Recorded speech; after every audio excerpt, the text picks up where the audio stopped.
Good morning, good afternoon, and good evening to everyone joining of the China Gulf Forum 2021. We are very grateful to the support of our amazing speakers today who are willing to share their time with us. The interview will be followed with a Q&A session in the end. You can send your questions anonymously to the Q&A box, and our moderator will go over them one by one during the Q&A section. The interview will be around 30 to 40 minutes, followed by a short break before the next interview we scheduled for today. This interview will talk about the grand wave of bilateral opportunities between China and the Gulf region. For this session, we have Fisher Wu as our interviewer. Fisher Wu is an alumna from NYU Abu Dhabi in 2017. She is currently working as a consultant at Roland Berger. At the same time, she's a Schwarzman Scholar of class of 2022 and the only Chinese member at the UAE's Youth Advisory Councils for the SDGs. Our guest speaker today is Mr. Zhanfu, Jeff Yu. Jeff is a partner in Roland Berger's Beijing office and a vice president of Greater China at Roland Berger. He joined Roland Berger in 2011 and now acts as a co-leader for both the Aerospace and Defense Competence Center and Transportation Logistics and Tourism Competence Center in the Greater China area. His expertise covers market entry strategy, operation improvement, merger and acquisitions, supply chain and international expansion. Besides extensive consulting work, Jeff is active in publishing business commentary articles to share his opinion on important A&D and TLT industry incidents on influential local media. Jeff has more than 10 years experience in management consulting in multiple top consultancies and has accumulated rich experience in serving both Chinese state-owned enterprises and local private firms, including the foreign companies' China branches. He has a bachelor degree in environmental science from Peking University and a master's degree in WebGIS from the Chinese Academy of Sciences. He has an MBA from INSEAD with study experience from both the business schools Fontainebleau and Singapore campuses. With that, I'll pass the time to Fisher to kickstart the conversation. Fisher, please. Thanks a lot. Thanks for the organizing team for having both of us today. And good evening, Jeff. I know you're in Beijing, it's a little bit late, but thanks a lot for taking the time today to join us. So to start with, as a partner as Roland Berger, a global management consulting firm, you've also had a unique experience working in the Gulf region. So it is our honor today to have you at this interview to share your insights on the China-Gulf bilateral relationship, as well as the potential opportunities from your and China's perspective. So our theme today for this interview is riding the grand wave of China-Gulf bilateral opportunities. Sorry about that. So I will start our interview discussion with you on the bilateral relationship between China and the Gulf region, and then we'll go into the more details of the specific opportunities that you've seen or anticipate. Well, in the past few years, we've actually seen a lot of successful bilateral diplomatic visits between China and the Gulf region, namely from the President Xi's visit in 2017, as well as the recent China Foreign Minister Wang Yi's visit to the UAE. So this bilateral relationship has actually, diplomatic relationship has actually going forward towards a new era. So from your perspective and also your experiences in the past few years, what are some major new initiatives and partnerships between China and the Gulf countries? Thanks, Kofi. Yeah, it's great to see you again on the video, and yeah, and thanks for the invitation. It's really my great honor. First, I think the topic is very exciting, and right at this moment, as you had summarized from the question, basically during the past 7 years, there were really good movements between China and the Gulf region countries. And from what I observed, I think there are some new movements, exciting ones that between the two regions, two countries and the regions for future collaboration. For example, we selected many classic books from each culture background and promote translation into other regions to try to promote the culture exchange. And also we have set up new program to send scholars from different areas to China scholars to the Gulf region, and for more collaboration and support for the development there. And also we provide training opportunities to the GCC countries, yeah, they can send their talents in different fields to China universities, academies for in-depth training. Basically, that's a good way to provide intelligent support for the local economy development, technology development to support or fulfill the economy's diversification and further advancement requirement. Yeah. Exactly. And also, yeah, go ahead. And also to promote the young people exchange, I think that's also very important. For GCC country, I think one unique nature is actually the population culture. The yuan's ratio is quite high, above the global average, which means in the future the potential for this region is super and exciting. So provide exchange opportunities for the young people between these two regions. I think that for long run will further help the GCC region to get more development, and also we provide scholarship for young people. All these are things very good and friendly exchange. Yeah, as I observe. Yeah, definitely. I can echo on that. As a youth council member, I'm one representing China in the youth council in the UAE, and also the fact that they actually provided this platform for us to expats and foreigners to contribute and to exchange the best practices on different areas. That is already a very good sign, showing that the kind of relationship and bilateral collaboration on all fronts between China and the Gulf countries.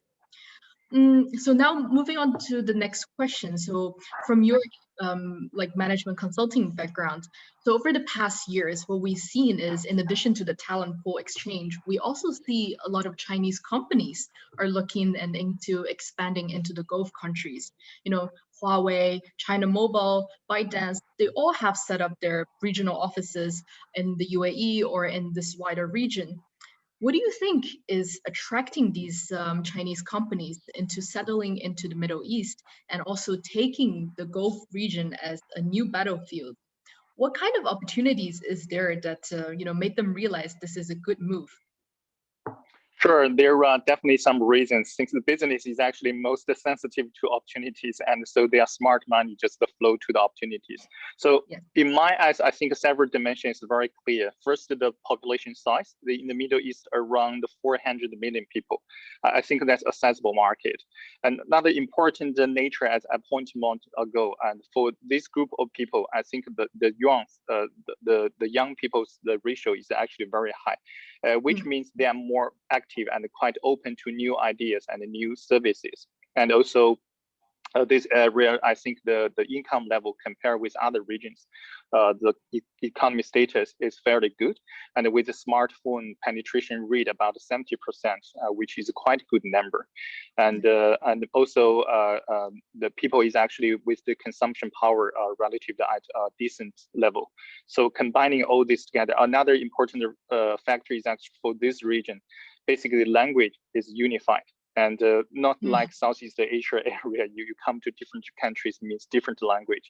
For software or app development, basically you need to multi-language version, but in the Middle East is actually a quite friendly situation. And you can just have one language version that can just meet the people 400 million opportunity. So if you combine all this together, I think that's make this place a very attractive destination for business. And also from the economy factors, we notice that for this region, basically petroleum is actually oil and gas is probably the most visible business opportunity there. But a lot of the other products and goods, this region needs import from other regions. And they import a large volume and a broad variety, and also they need a good price for the quality, which is happened to be China's strength. Basically, we can produce and we have the most comprehensive industry system on this planet. The only country who have all the categories that the United Nations defined for industry sector. And also we have consumer goods. We supply the whole world, and also we can definitely supply to the Gulf region. So basically, this is a good region, and the population and with the consumption power, and also they do have a lot of the need. So if you combine this together, definitely this is the golden mine for Chinese business to come to find opportunity. Yeah. Yeah. Good to hear that, but I've from my own working experience here, it's not always a smooth ride for Chinese companies to enter the Gulf market. what are the challenges faced by the Chinese companies, and what are the differences you've noticed from your project experience here that is different from doing business back home in China? Yeah, when we see a different region for cross-border or international trade or business, I think one word is naturally to be triggered. That's culture shock. So for sure, there will be culture shock for Chinese people, the business people, when they come to the Middle East, they will soon realize a lot of things that are quite different. Yeah, I think due to the religion, for example, a lot of the Chinese app or live streaming business, they come to the Middle East. But what I read is actually due to the religion reason that if you expose your arms, that's probably not proper. So basically, same technology, but when you try to provide the application there, a lot of the rules is quite different. And also, though I mentioned the smartphone penetration is quite high, 70%. Interestingly, the online payment is actually not so much ready compared with China. China is a quite different situation. The online payment is probably quite ready, promoted by several technology platforms, but the smartphone penetration probably is not so high. But the Middle East seems another different scenario. So a lot of the people have the smartphone, but they don't have, probably, you can correct me. What I learned is actually the online payment is not so ready. So for e-commerce, basically, so people can just flow through the content on the smartphone very easily. They can pick stuff, but probably for the cash on delivery, so that's most of the scenario. So a lot of the technical details is still different. So when you have a ready business model in China, which you think that you can easily to copy in the Middle East, probably that won't always be the situation. So you need to know the culture difference, religion difference, and the people's custom, and also some necessary technology infrastructure, whether that is fully ready in place. I think that will be some new learnings for the Chinese business when they enter this new world. Yeah, I can definitely complement a little bit with my own experience here regarding the online payment. I definitely see China is definitely way above the curve. But in the Middle East, we are definitely catching up. And a lot of the projects that we are doing, I'm also working as a consultant projects, is actually the payment and a little bit setting up the infrastructures, building this support system so that in the future it can leapfrog into and having a wider adoption, because the foundation is actually there. And we do see a lot of the startups across like Kareem, they are actually venture into like the Middle Eastern version of Didi, and is also venturing into digital payments. They're launching their wallet services.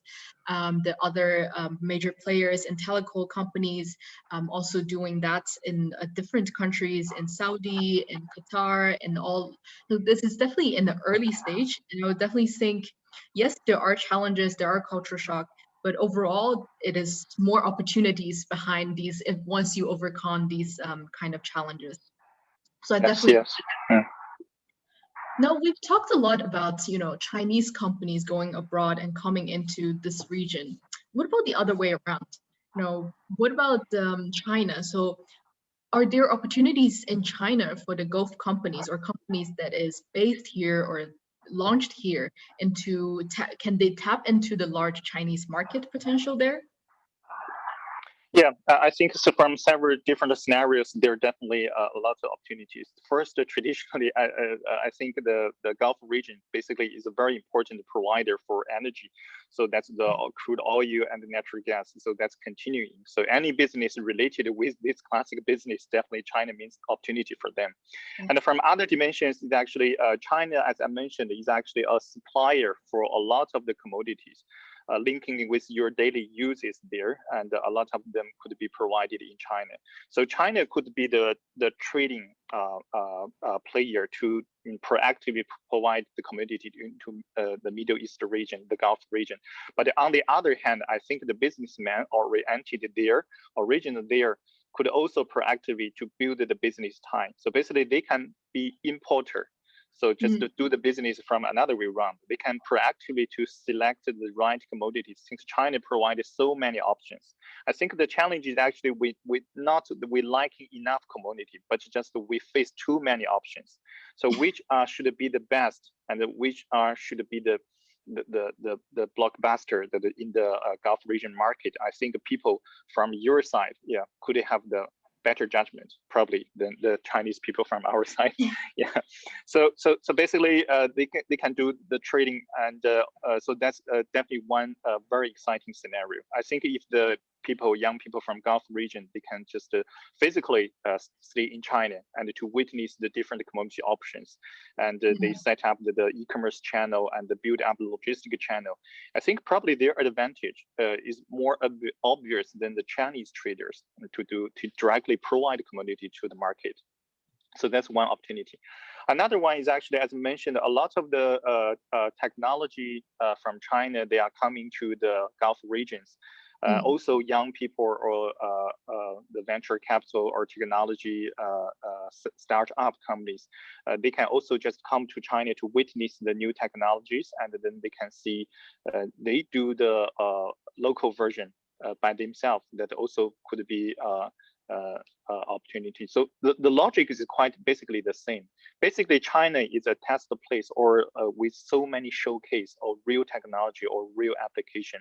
If the people from the Gulf region just physically come to China to witness how the business is really run, and then linked with their local context knowledge of their home market, I think that they could have an advantage to really find the right angle and very quickly to identify the right business model and the right product. And they probably just can quickly just start the business and grow very well. And basically from this direction, a lot of the opportunities could be developed.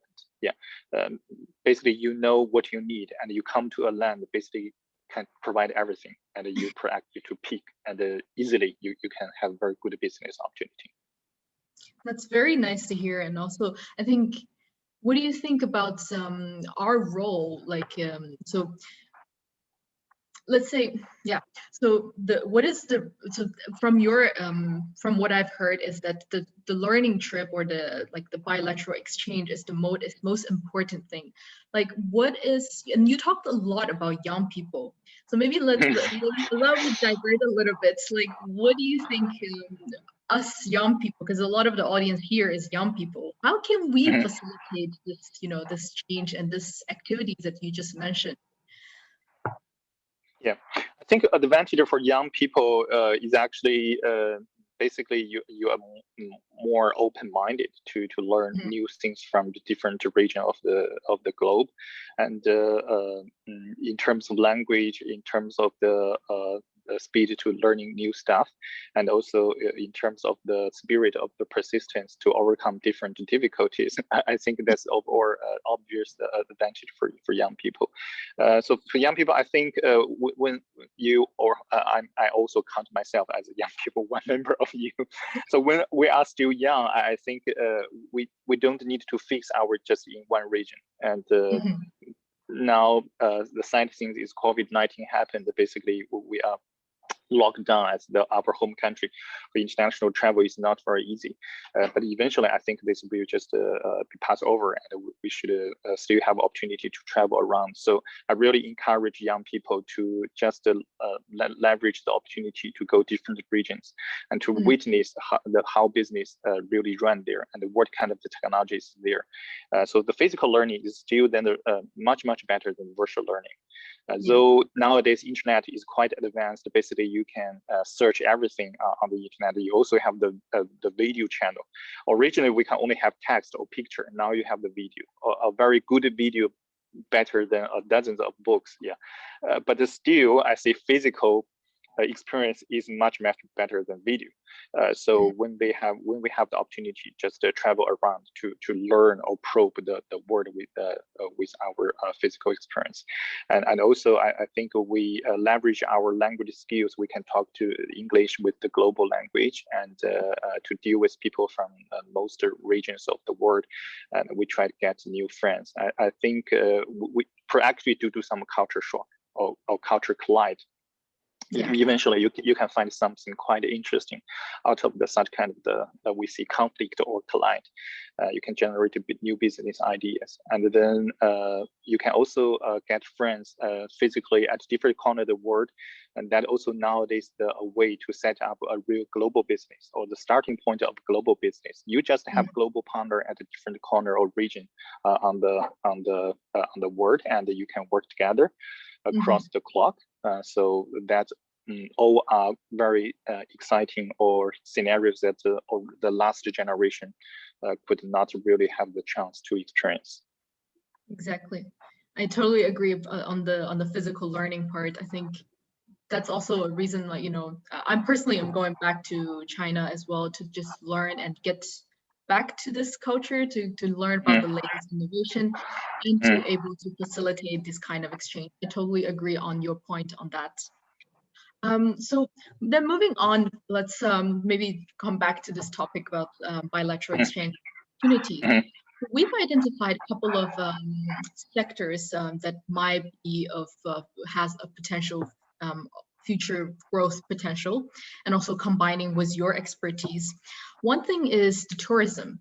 So since President Xi's visit in 2017, so the tourism tide between China and UAE has grown significantly.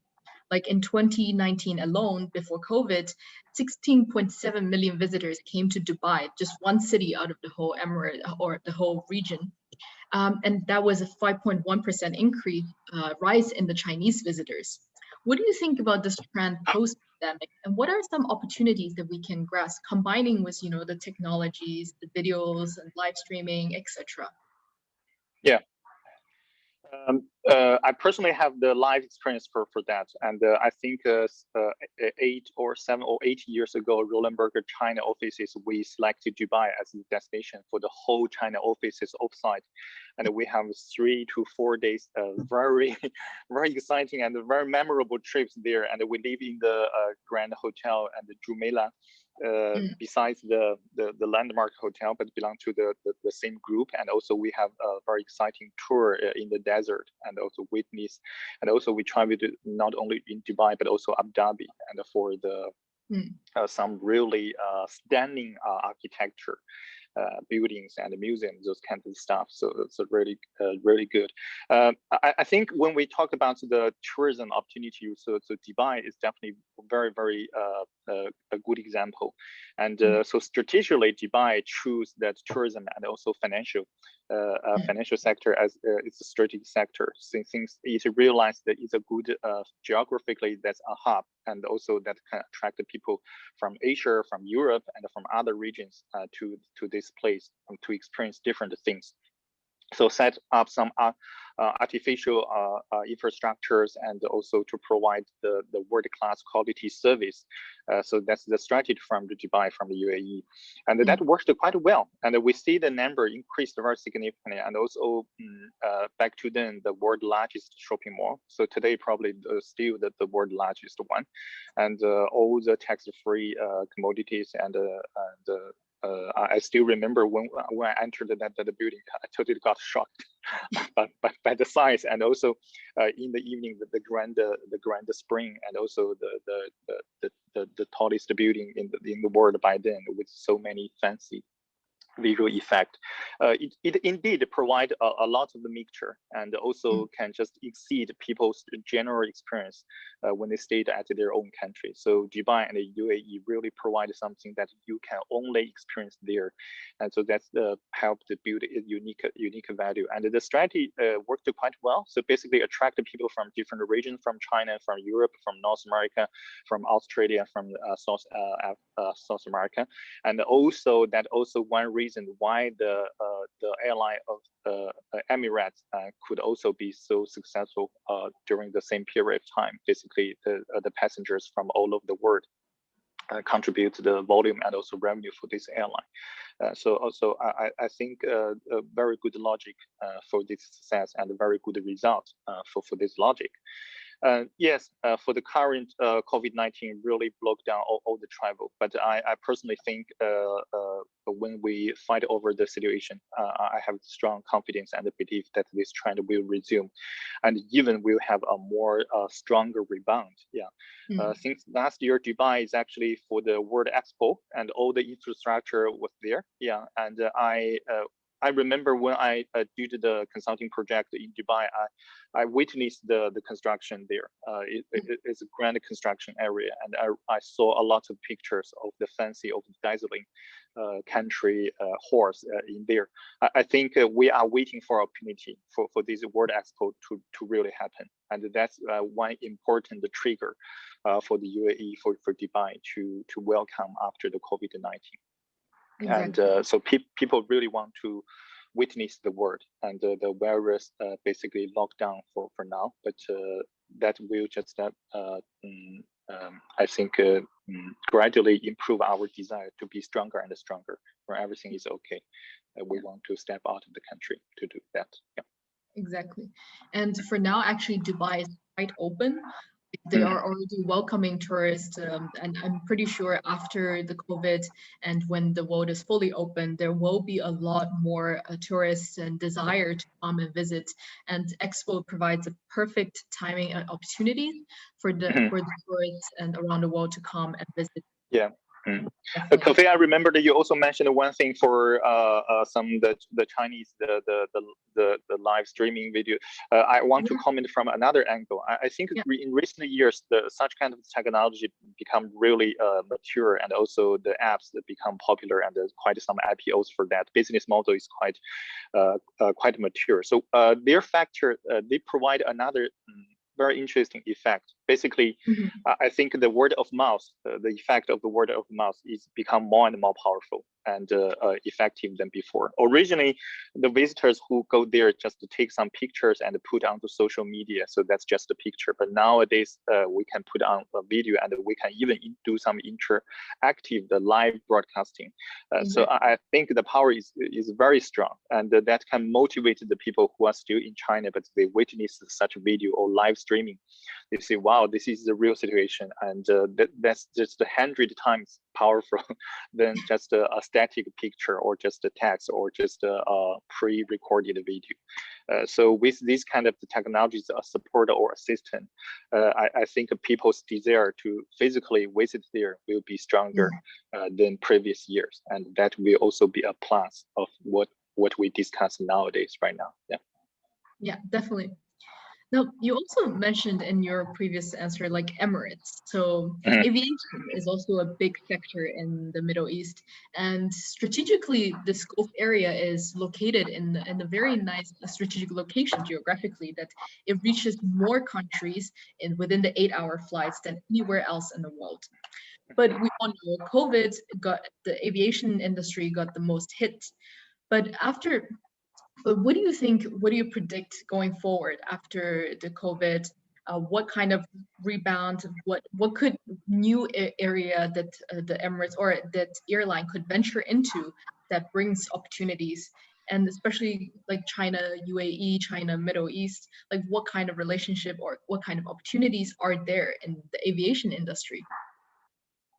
Yeah, so aviation, basically the passengers could be largely divided into two categories. One is the business, the business traveler. Another is the personal or individual leisure traveler, either for travel or for family visit, friend visit. Basically, these two kind of the scenarios. I think both of these two categories will still witness a very promising future. And if we conquered the COVID-19, as what we discussed in the first question, I think China definitely provide or promoting a lot of the bilateral relationship construction, not only from economy, but also from technology, from art, and from young people's exchange. And then Chinese companies go to the Gulf region, and also the Gulf young people also have good opportunity to build business with China. So business travelers still would be very, very important. And a lot of the sector for oil and gas, for logistics, for e-commerce, and for all the traditional for costume, texture, and all this traditional stuff, and consumer goods, FMCG, financial sector. All the civil economies have the opportunities to do the bilateral collaboration. So people need to fly from China to Middle East, and also Middle East people fly to China. So business travel does have good basis. And also another point is the tourism. So we have been locked down for such a long time. And we still have the desire to go abroad. And also Middle East do have the expo, the infrastructure is there. Probably so far the most dazzling episode for the expo in history. So I think that have the huge potential to attract a large volume of the passengers, not only from Asia, but also from Europe, from North America, from different regions. So that's exactly the network for Emirates to fully release its potential and power to serve the people. Yeah, clearly. Now, coming back to, we've talked about some sections and etc. And we did mention already some about the young people. But here, let me ask it again. So like when we see this wave between, the China and the Gulf area, what could be, what does this wave of opportunity between China and the Gulf region mean to our young talents? Maybe if possible, could you answer it in the two ways? One is towards the Chinese students or the Chinese national young talents. One is more of foreigners, like who are based in this country or based in this region, and they're looking to do something with China. So what from your perspective, what are some opportunities and what does that mean to these two young talents group? Okay, I think one common factor is actually for these two groups. First, we still get back to the location of the Gulf region. I think, as we mentioned commonly a moment ago, so geographically it's a hub to link most of the economic regions on this globe. And at its location where it is, it can easily link with Asia. It can easily link with Europe and North America, and to Africa, and also to Australia and to South Africa. So that's the geographic hub. But nowadays, the Gulf region countries like Abu Dhabi, example for New York City have New York University have the branch there. INSEAD have the branch there. Basically, it's more and more becoming a hub also for talent, for technology, and for culture exchange. So I think that's more important features to attract the Chinese young people. Yeah. So originally, quite a lot of the young people to choose North America as the priority, the first destination, and then probably Europe, and then probably Australia. And nowadays, Middle East is actually provide a quite new opportunity. Basically, if you go to Middle East, you can equally, you just visited North America, Europe, and Australia. So all the cultures, all the people, all the academic resources could physically or just virtually linked by the Middle East. So basically, in terms of the return, in terms of the effect, in terms of efficiency, if you go to Middle East, probably you have the most efficient approach to link all the most advanced academy power in the world. And nowadays, recently, especially we noticed that between USA and Asia regions, basically the conflict is actually becoming more and more obvious, and even some personal security or safety could be a concern for Chinese students. So under this context, I think Middle East definitely give already a very good example. So that's live example, and not just theoretically, not just on paper, that's in real world. Yeah, for the New York University, the campus in Abu Dhabi, and also INSEAD campus in Abu Dhabi, there the world-class hardware and also internet connection, basically no barrier for anything. And also provide a very good opportunity for students to fly around to do internship or to do short semester exchange. Basically, if you consider from these angles, wow, this is a super opportunity. So why not just think plan B? And Middle East is actually provide quite a lot of advantage, and definitely something new. I think that's for Chinese people. And the same logic could also apply to the Western students. And they're basically jump out of North America, Europe, go to Middle East. Middle East means some foreign country for them already. So that definitely some new culture stuff already. And there, I think another advantage is actually Middle East, the development pace and is really, really fast. And a lot of the things that even not happening in North America or Europe. So basically this, I originally called this alien region. Basically, the technology or the new business model of the city, the shape, the infrastructure, the zero carbon city concept, the most advanced transportation method. So basically, Middle East region is just as the pilot or testing place for all this the very shiny or dazzling technology to first happen there in Middle East. So from this angle, I think that's also definitely an advantage for the people from Western countries. The Middle East definitely is also a very good option for them to fulfill their dream, fulfill their ambition. Yeah.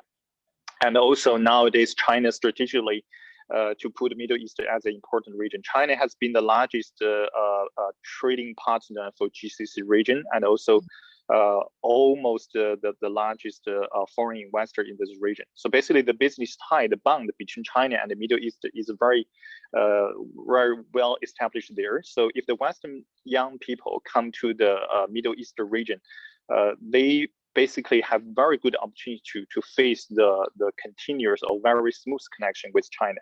So China is actually obviously the next single most important business entity on this world. For young people come to a hub that's linked with all the advanced factors on the globe, and also have a very strong or broad bandwidth linking with China. I think if you combine the two factors together for young Western young people, this choice is wow. You can't just refuse this option. I know, yeah. Speaking of the live example, this is also here. We're at NYU, Abu Dhabi. Definitely, we see a lot of opportunities and for young people, not only just from Chinese students, but also for international students who is interested in this region and in looking into collaboration between China, even the rest of the world. This is really a good hub to start that kind of venture or endeavor. So to close our panel, I just have one last question. Do you have any advice that you would like to share regarding career development to our young students, the student panel, a student audience here? Floor is yours. Okay. I understand, yeah. This just recall my experience with INSEAD. So though I didn't really physically exchange in Abu Dhabi, I think back to then, Abu Dhabi campus is more a research center, not really a physical exchange program back to then.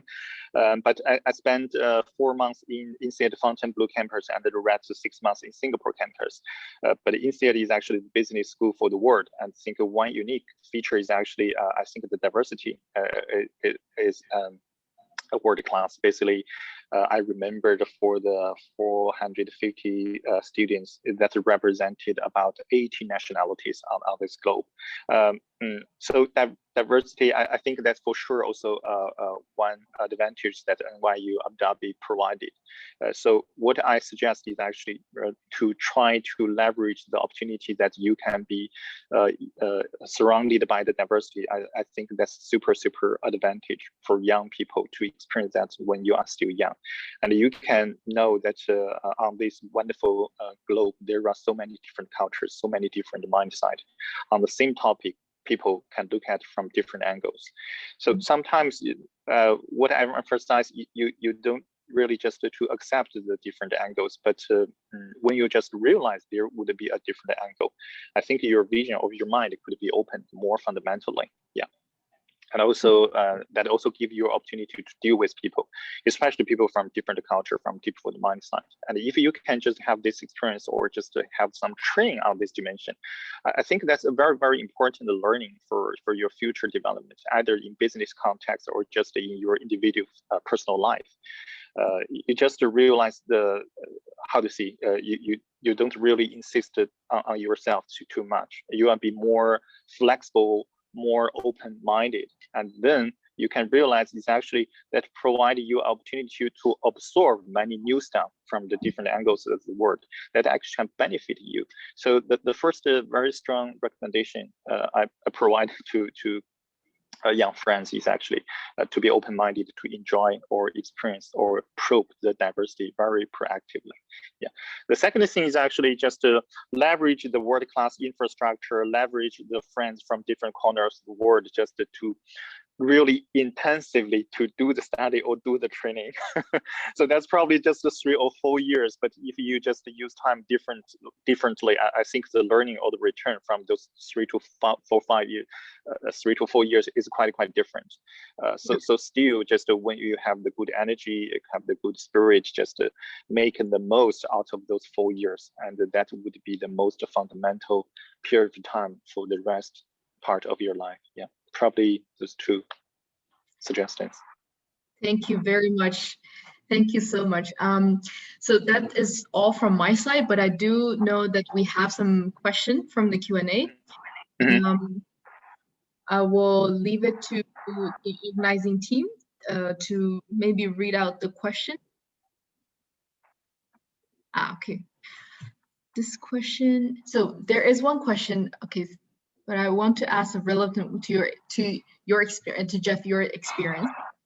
Seems like we've already covered it, but maybe just want to the person want to elaborate a little bit more on that. So it seems like the pandemic has brought significant downsides to the aviation sector, but any coin has 2 sides. Are there opportunities that the pandemic created for the aviation and tourism industry? Yes, I think for one important opportunity is just for domestic. When I say domestic, I don't know only mean China domestic. I mean for every country. Since the international linkage is blocked, but the country within country, maybe still some flexibility. In China, basically, I think one important concept that we raised during the COVID-19 is the dual circulation.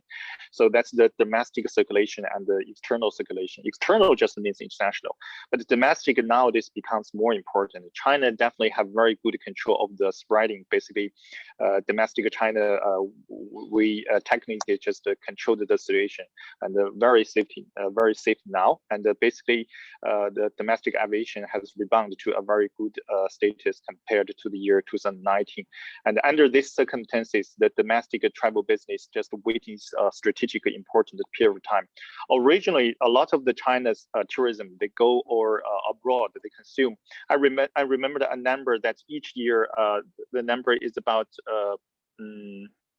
100, I think 16 billion US dollars spent by the Chinese consumers every year on international travel or just hotel hospitality and also luxury goods.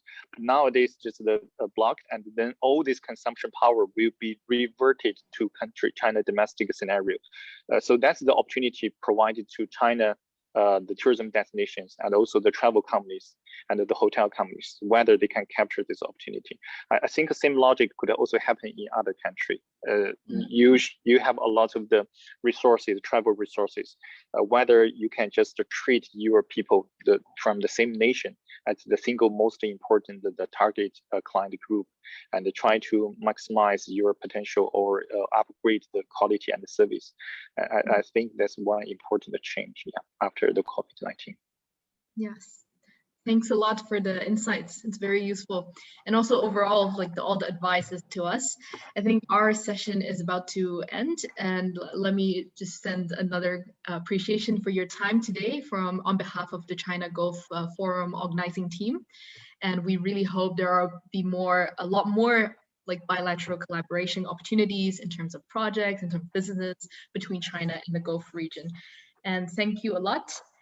For your time. Thank you for your time. I didn't realize time flies, so look at the time that we used all the 45 minutes. Yeah, for sure. And I also looking forward to see you in person when you come to Beijing, to Tsinghua University for the the program. And also I can open my personal email, a working email to all the young audience. If you have interest for certain sectors, for transportation, aviation, tourism, and also you have the interest for China questions, just feel free to drop me a note. Yeah. Thanks a lot. Thank you. Have a good day there. You too. Good evening. Goodbye. Bye-bye. Bye-bye.